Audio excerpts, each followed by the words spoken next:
না, এই জন্য লড়াই একটা আসবে। ওই লড়াই শেষে বাংলাদেশ পরিষ্কার হয়ে আপনাদের হাতে আসবে। যারা বাংলাদেশ তখন চালাবে একেবারে বিশ্বসেরা একটা দেশ হিসাবে চালাবে। সাথে এই দেশের সীমান্ত বাড়তে বাড়তে বাড়তে বাড়তে নাম নিতেছি না, নাম করে তো ওরা ডরাইবে, ওই জন্য কইতেছি না, সব ভিতরে ঢুকবো ইনশাল্লাহ, ইনশাল্লাহ।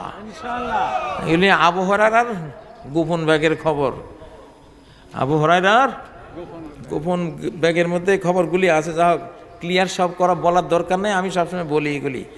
তো আপনারা রেডি থাকবেন। মসজিদ ভিত্তিক সমাজ, সমাজের নেতৃত্ব দেবে মসজিদ, সমাজের নেতৃত্ব দেবে মসজিদ, মসজিদের ইমাম, মসজিদের খতিব, মসজিদ যারা সেক্রেটারি সভাপতি হবেন সব আল্লাহওয়ালা হইতে হবে।